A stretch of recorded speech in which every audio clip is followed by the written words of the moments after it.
Cette exposition est la dernière du musée avant sa fermeture pour travaux. Et à cette occasion, nous avons invité Christian Malon à présenter un aperçu de ses 50 ans de photographie. Il fête son anniversaire de création et nous avons choisi pour angle son travail principal ces 50 dernières années a été l'observation des campagnes. Donc cette exposition s'appelle Retour sur Terre puisqu'il nous renvoie à nos campagnes et à notre rapport au monde rural, à ces paysans qui travaillent la campagne comme les jardiniers travaillent sur leur potager en le transformant. Donc ce sont des magnifiques photos en noir et blanc qui ont à la fois valeur esthétique et documentaire que nous présentons principalement dans la chapelle, mais qui se développent partout dans le musée. Donc nous avons une centaine de photographies partout dans le musée.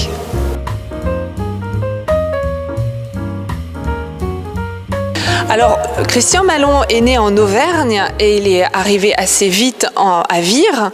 Et donc, nous avons effectivement quelques photos de son enfance en Auvergne. Et puis, nous avons toute cette découverte de la Normandie. Et on voit à travers ces photos que en Auvergne comme en Normandie, les pratiques agricoles ont été bouleversées.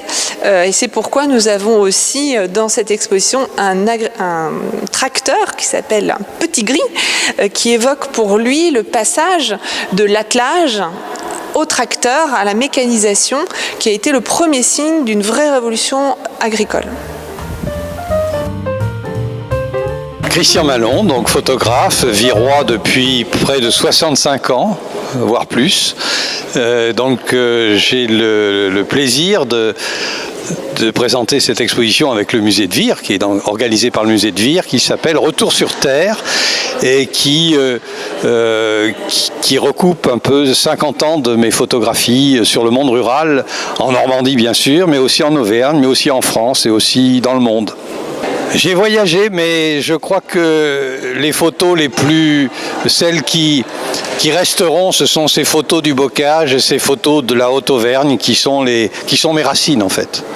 Et j'ai photographié ce temps long des paysans sur 50 ans de leur vie, de leur évolution, des ruptures considérables après la Deuxième Guerre mondiale, bien sûr.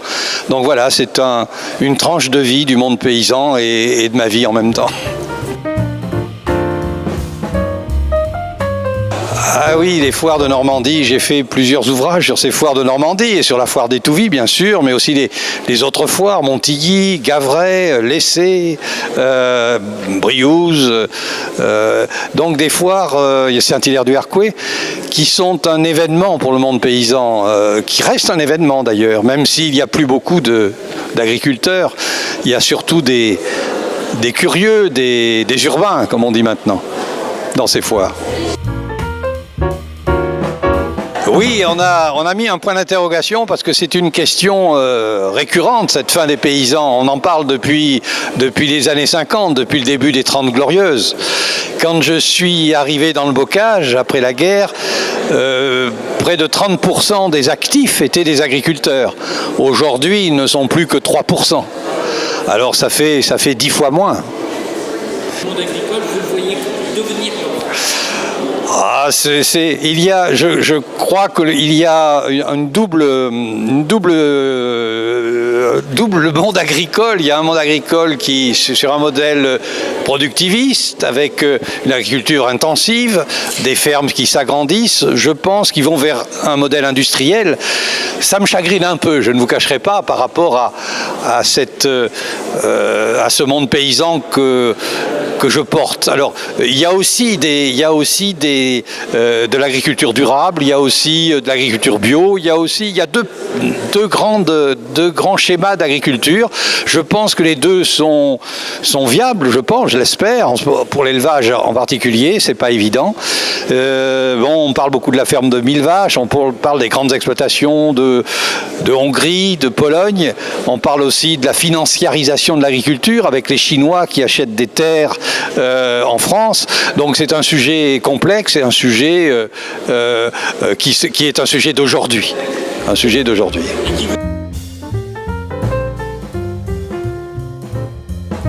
Nous ouvrons l'exposition le 29 avril et celle-ci dure toute la saison jusqu'au 4 novembre. Et la spécificité de cette saison culturelle, c'est que nous prenons le parti de cette exposition qui nous ouvre les yeux sur la campagne et sur son évolution extraordinaire en 50 ans pour organiser des visites hors du musée, donc dans des fermes, dans des paysages, sur des panoramas. Nous allons lire le paysage comme nous lisons un tableau et aussi nous allons rencontrer des agriculteurs. Je vous invite à vous munir de notre programme puisqu'il y a plein de rendez-vous, visite guidée avec l'artiste dans son exposition, visite avec un chercheur sur le bocage et transformation du bocage. Nous avons une conférence incroyable de monsieur Hervieux au lycée agricole de Vire et d'autres rendez-vous qui permettent d'aborder ce sujet vraiment en profondeur.